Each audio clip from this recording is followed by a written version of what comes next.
Perang paling berdarah dalam sejarah dunia telah berakhir. Dan Kekaisaran Ottoman yang pernah menguasai 3 benua mulai memasuki akhir hayatnya. Para musuh Islam memanfaatkan runtuhnya bangsa Turki untuk menghancurkan kaum muslim dari dalam. Menteri Koloni Inggris menggenggam kitab suci Al-Quran di tangannya dan berkata, "Selama para muslim menggenggam Al-Quran ini di tangan mereka, kita tidak bisa menguasai mereka. Kita harus hilangkan Al-Quran dari tangan mereka, atau menjauhkan muslim dari Al-Quran." Tapi ada satu orang kala itu yang menentang mereka. Terjadi berbagai percobaan pembunuhan terhadap orang itu oleh musuh Islam. Dia diracuni 19 kali. Namun atas rahmat Allah, dia selamat dari semua percobaan pembunuhan itu. Aku akan berdiri melawan mereka yang menyerang Al-Quran dan buktikan pada seluruh dunia bahwa cahaya Al-Quran sangat terang sehingga tidak bisa disembunyikan atau dipadamkan. Dia seorang pengagum Rasulullah SAW. Bediüzzaman Said Nursi.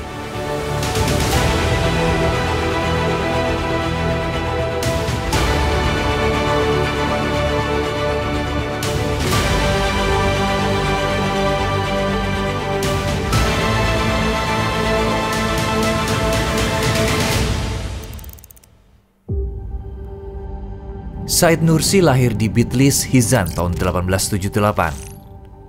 Dia mulai menuntut ilmu sejak usia 9 tahun. Dia sangat amat cerdas dan memiliki daya ingat yang kuat.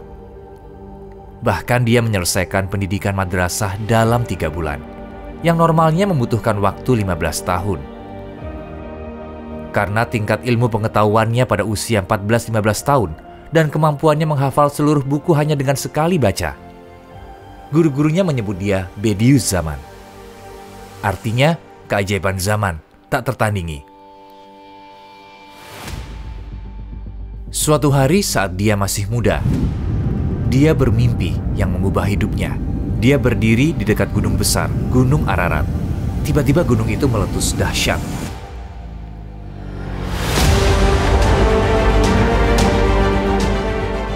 Dan bongkahan besar isi bumi berhamburan ke seluruh dunia. Ketika dia dalam keadaan ketakutan, seseorang yang hebat datang menghampiri dan memberi dia perintah. Jelaskan dan ceritakan tentang keajaiban Al-Quran. Dengan kata lain, sebarkan betapa ajaibnya Al-Quran. Setelah mendengar itu, dia terbangun. Dan dia mengerti bahwa akan ada transformasi ideologi di dunia yang akan menyerang Al-Quran. Sesaat setelah mimpi itu terjadi, arti mimpi itu menjadi kenyataan. Dia melihat berita di koran. Menteri Koloni Inggris menggenggam Al-Quran di tangannya dan berkata, "Selama para muslim menggenggam Al-Quran ini di tangan mereka, kita tidak bisa menguasai mereka. Kita harus hilangkan Al-Quran dari tangan mereka, atau menjauhkan muslim dari Al-Quran." Berita ini berdampak besar bagi Bediüzzaman. Seperti ada api yang membara di dadanya. Menyala karena iman dan cintanya kepada Allah. Setelah itu dia berpikir tentang apa yang akan terjadi pada dunia para muslim. Dia khawatir, namun semakin dia khawatir, semakin dia bersemangat. Saat itu juga dia bangun dan berjanji untuk mengabdikan hidupnya. Akan aku buktikan pada dunia bahwa cahaya Al-Quran sangat terang, hingga tidak bisa disembunyikan atau dipadamkan.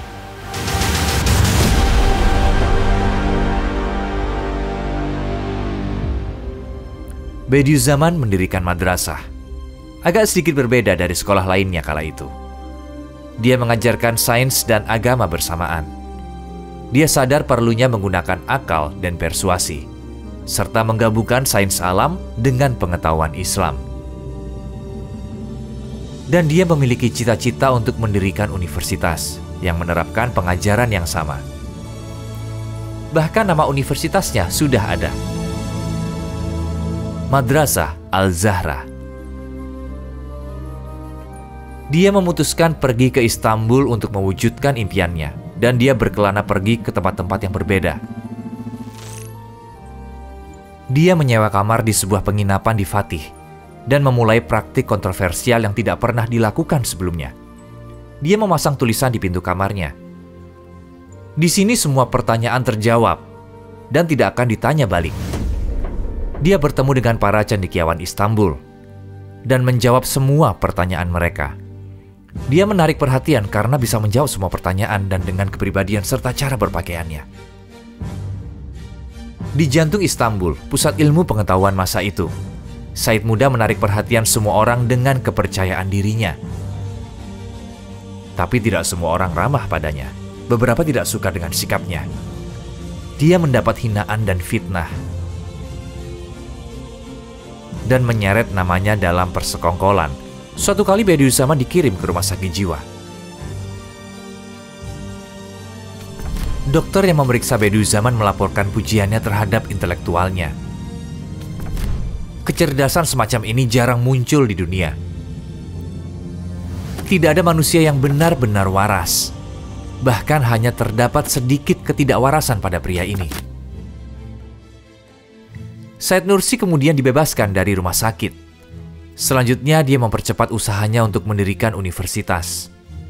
Karena pengaruh dari mimpi yang dia alami dan kemampuannya membaca situasi, dia tahu apa yang akan terjadi. Perjuangan intelektual dalam bidang sains dan filosofi akan dimulai, dan akan ada banyak serangan terhadap Al-Quran dari banyak ideologi, seperti ateisme. Oleh karena itu dia ingin fokus memperkuat keimanan masyarakat. Saat dia kembali ke bagian timur Turki, dia mengajar di salah satu madrasah di Van yang dikenal sebagai Hor-Hor selama 6 bulan. Dia bahkan mulai membangun yayasan universitas, proyek terbesarnya.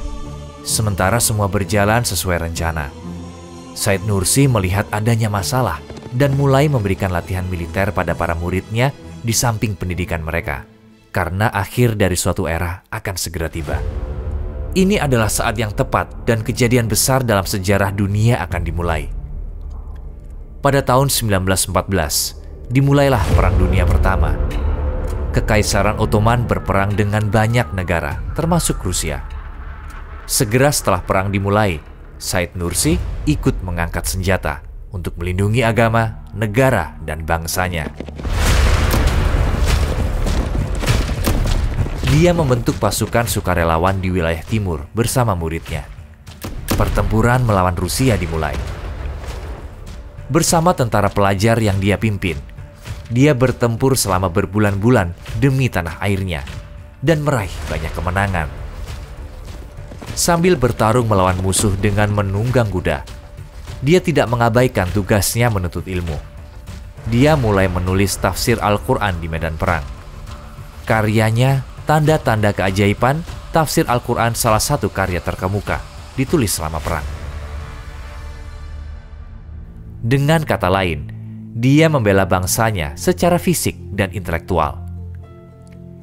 Selama 2 tahun, dia terlibat di ratusan pertempuran dan membela negaranya. Di salah satu konflik ini, dia melihat anak-anak Armenia dikumpulkan di suatu tempat. Seseorang berteriak, "Mereka menyandera anak-anak kita. Kita juga harus mengambil anak mereka." Mereka ingin mengambil anak-anak sebagai tawanan mereka. Bediüzzaman melepaskan anak-anak itu sesuai dengan ajaran Islam. Ketika komandan Armenia melihat anak-anak kembali ke keluarganya, dia bilang, "Karena Bediüzzaman tidak menyakiti anak-anak kita, mulai sekarang kita tidak akan menyakiti anak-anak Muslim." Bediüzzaman menyelamatkan ribuan nyawa Muslim tidak bersalah. Ratusan konflik terjadi, dan banyak dari siswa-siswa Bediüzzaman yang gugur. Setelah banyak kemenangan, dia ditangkap oleh Rusia tahun 1916. Jauh dari tanah airnya, di penjara Rusia. Dia berada di situasi yang sepertinya tidak ada harapan. Tapi bagi mereka yang beriman pada Allah, tidak ada yang namanya putus asa. Di penjara itu suatu hari terjadi insiden luar biasa.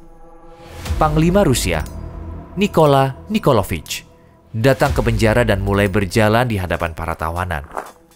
Semua orang mulai berdiri. Said Nursi tidak bergerak.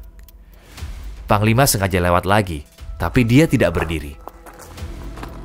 Panglima lewat lagi ketiga kalinya, dan tetap seperti itu. Panglima itu geram dan bertanya kenapa dia tidak berdiri. Bediüzzaman menatap wajahnya dan berkata, "Aku seorang cendekiawan muslim dan hatiku penuh dengan keimanan. Seseorang yang punya keimanan jauh lebih hebat dari yang tidak punya. Kalau aku berdiri untukmu, aku menghina keyakinanku. Itulah sebabnya aku tidak berdiri." Panglima Rusia menjadi marah mendengarnya. Pengadilan langsung diadakan dan Said Nursi dijatuhi hukum mati. Teman-teman Bediüzzaman menyuruh dia minta maaf atau dia akan dieksekusi. Tapi dia mengatakan, "Aku melakukan hal yang benar sesuai keyakinanku. Lagi pula, aku butuh tiket untuk perjalanan menuju akhirat, untuk bertemu Rasulullah Shallallahu Alaihi Wasallam. Dia akan memberikannya." Dia menuju tempat eksekusinya tanpa ragu. Bediüzzaman meminta izin untuk permohonan terakhirnya. Dia menyucikan diri dan sholat 2 rakaat. Lalu dia ke tempat eksekusi. Para tentara sudah siap dengan senjata api di tangan mereka. Sebentar lagi dia dieksekusi. Tentara menunggu aba-aba perintah. Tapi yang dia impikan hanyalah bertemu Allah dan Rasulullah Shallallahu Alaihi Wasallam. Sementara tentara menunggu perintah, Panglima Rusia melihat semua ini. Dia menyadari ketulusan Said Nursi dari mata dan perilakunya. Dia menghentikan eksekusi karena dia tahu bahwa Said Nursi tidak berdiri karena keyakinannya, bukan karena menghinanya.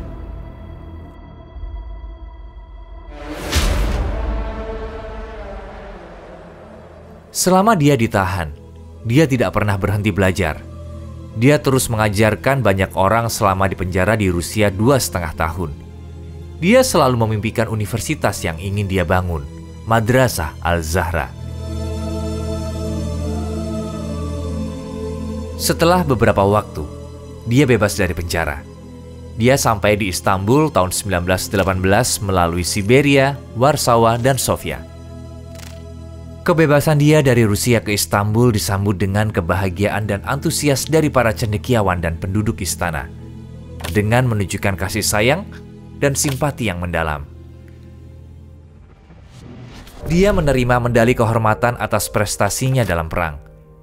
Dia diajukan menjadi anggota Darul Hikmah Al-Islamiyah, sebuah akademi Islam di masa itu. Di antara anggotanya adalah seorang intelektual terkenal, Mehmet Akif Ersoy. Dia terima tawaran tersebut karena menganggapnya sebagai kesempatan untuk mengabdi pada masyarakat dan karena temannya mendorongnya karena dia lelah setelah dari penjara dan perang. Setelah itu Istanbul dijajah oleh Inggris. Ada banyak kesalahan informasi dan persepsi tentang penjajahan. Said Nursi mencoba membuka mata publik terhadap penjajahan melalui buku yang dia terbitkan. Di saat yang sama, terjadi pertempuran untuk kemerdekaan Anatolia. Syekh Al-Islam pada masa itu menyatakan pergerakan di Anatolia sebagai pemberontakan. Said Nursi menerbitkan fatwa tersendiri yang menentang fatwa Syekh Al-Islam. Dia berkata, fatwa yang diterbitkan di saat penjajahan tidak valid dan mendukung perjuangan kemerdekaan di Anatolia.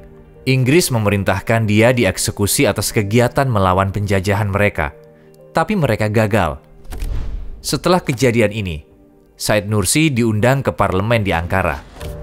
Dia tiba di Ankara tahun 1922. Bediüzzaman disambut upacara resmi di parlemen. Dia ditawarkan menjadi keanggotaan parlemen, jabatan resmi, dan gaji. Tapi dia menolaknya. Dia meminta dukungan untuk impiannya, universitas.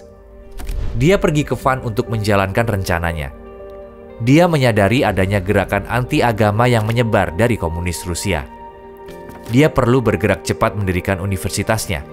Dia berniat menumbuhkan generasi muslim dengan keimanan dan keyakinan kuat melawan mereka yang ingin menghancurkan Islam. Tapi suasana politik di masa itu dan musuh tersembunyi Islam menghalangi rencananya. Untuk menghentikan Said Nursi, dia diasingkan ke Isparta. Apapun yang terjadi, dia tidak akan berhenti mengajar. Dimanapun dia berada, dia mengajarkan fakta tentang Allah, Islam, dan keimanan. Dia berusaha menumbuhkan kesadaran di sekitar dan memberitahu orang-orang tentang Allah meskipun dia dalam pengasingan. Para musuh Islam terus menjalankan rencana mereka untuk menjauhkan orang-orang dari Islam, terutama para pemuda. Mereka melaksanakan rencana melemahkan fundamental Islam dan menyebarkan ateisme dan komunisme. Salah satu musuh Islam saat itu adalah Abdullah Kefdet, mengatakan jika beriman pada Allah itu naif, dan keyakinan ini membuat orang-orang menjadi tidak rasional.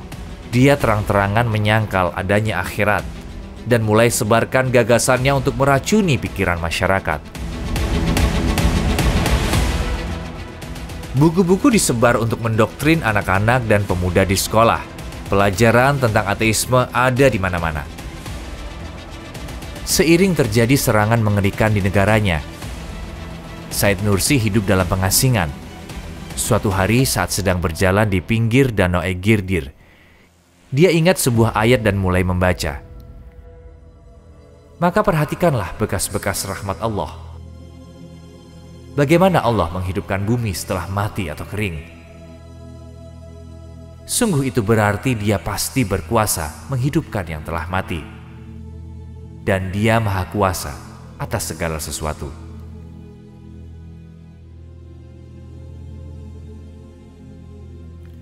Setelah membaca ayat ini, Bediüzzaman berkata pada murid-muridnya,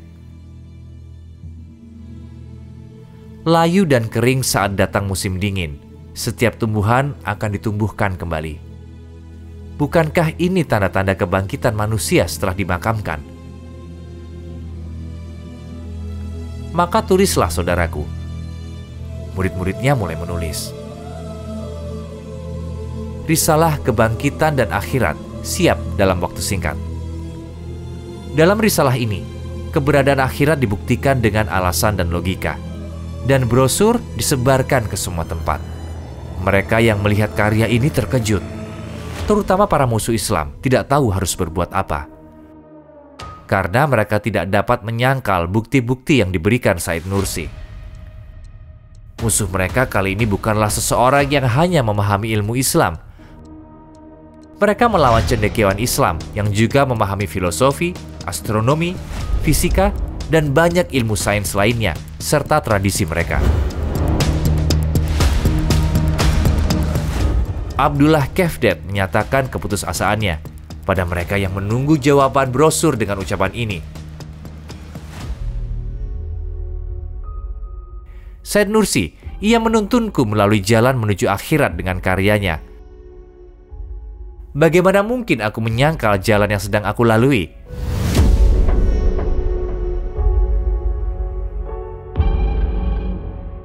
Selama tinggal di Isparta Barla, selama 8,5 tahun, dia melalui berbagai kesulitan bersama murid-muridnya dan menyiapkan beberapa karya. Tujuan utamanya hanyalah memastikan keselamatan Islam dan para Muslim.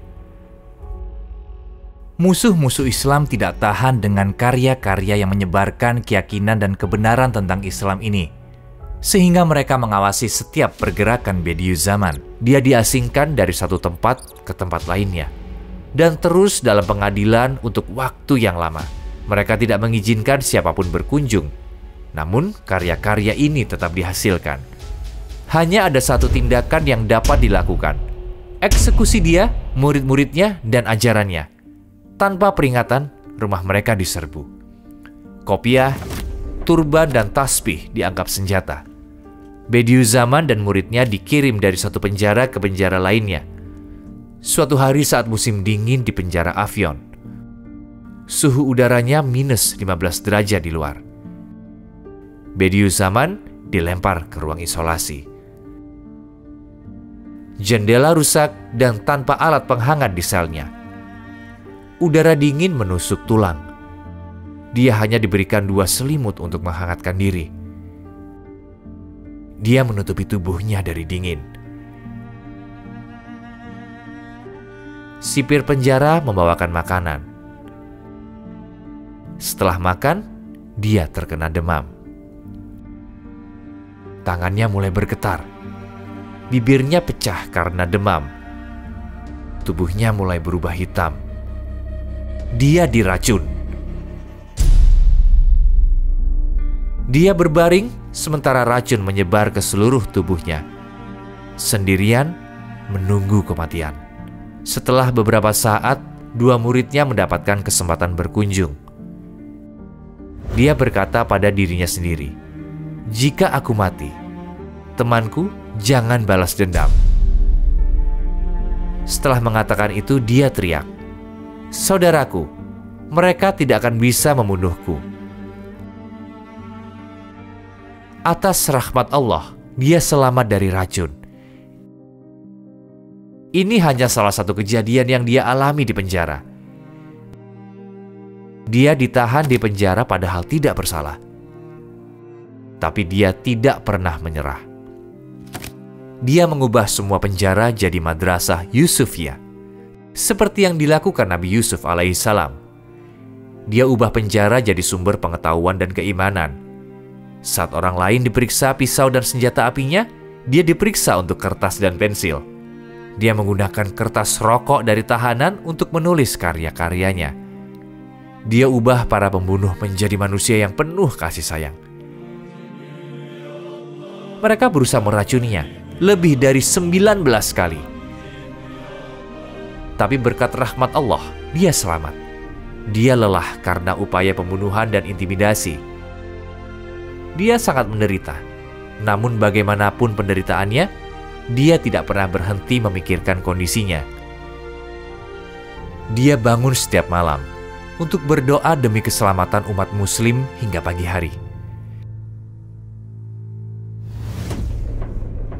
Dia mengatakan pada mereka yang ingin menghalanginya berdakwah,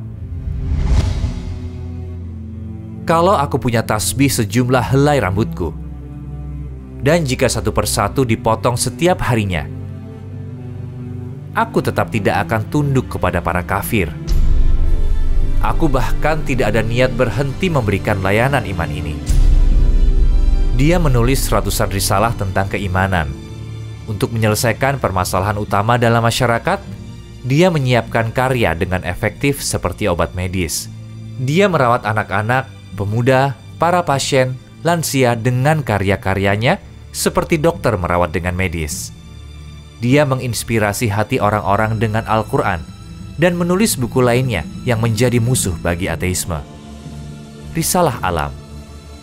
Dengan risalah ini, dia runtuhkan tiang-tiang ateisme. Dia buktikan keberadaan Allah dengan begitu baik, sehingga filosofi ateisme tidak bisa memberikan satu pun argumen penolakan. Dia tantang mereka yang mencoba mengintimidasi, menghalangi jalan dan dakwahnya, yang mengusir dia dari satu tempat ke tempat lain, dan menyiksa dia dengan racun berkali-kali. Dengan kekuatan Al-Quran, aku tantang kalian semua yang mendukung bangsa Eropa. Aku hancurkan asas-asas kalian, yang kalian sebut sains positif dan alami, jadi berkeping-keping dengan karyaku, cahaya keimanan. Aku buat para filsuf kafir mereka jatuh layaknya hewan-hewan. Bahkan meski semua bangsa Eropa bersatu, dengan bantuan Allah, mereka tidak akan bisa membantah satupun gagasan yang aku berikan. Insya Allah, mereka tidak bisa mengalahkanku.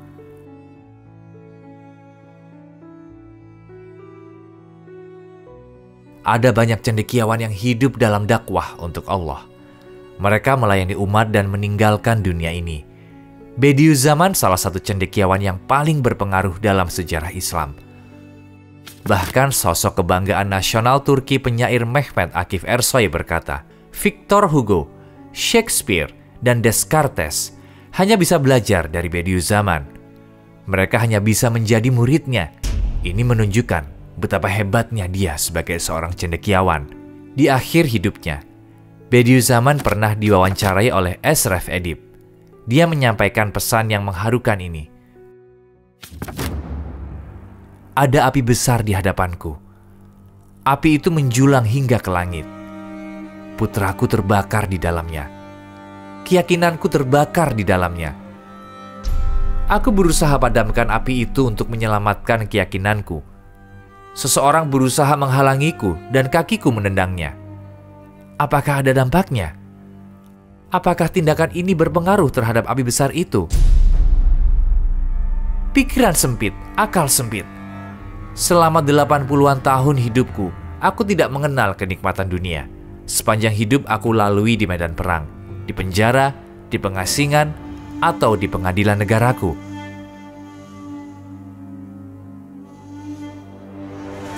Aku telah merasakan semua kesakitan dan semua siksaan.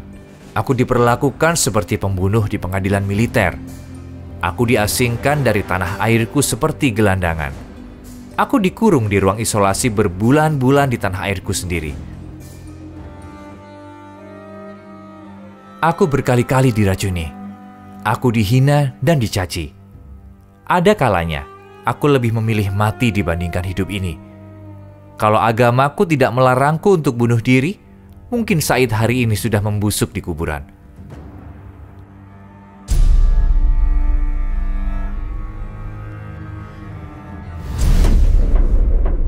Mungkin kita pernah dengar nama Bediüzzaman Said Nursi,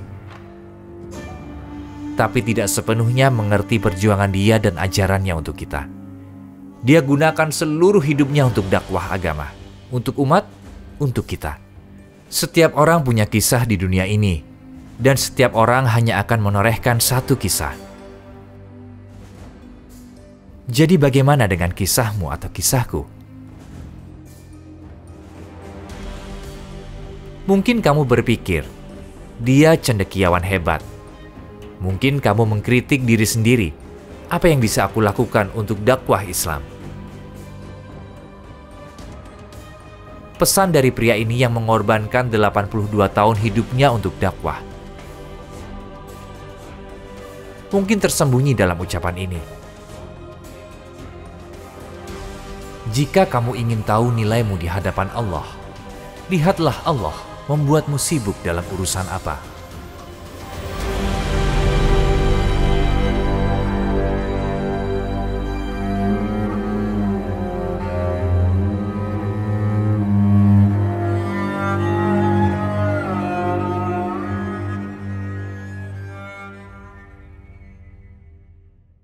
Assalamualaikum saudara-saudaraku. 98% penonton kita termasuk video ini belum mensubscribe channel ini. Seperti yang kalian tahu, kita adalah sebuah organisasi non-profit dan kami tidak memonetize video-video kami. Jadi satu-satunya alasan kami meminta kalian untuk mensubscribe adalah untuk menyebarkan kebenaran. Mungkin terasa tidak berpengaruh, tapi insya Allah mungkin bisa menjadi sarana petunjuk untuk banyak orang. Nah, silakan klik tombol subscribe dan mari berjalan bersama menuju keabadian.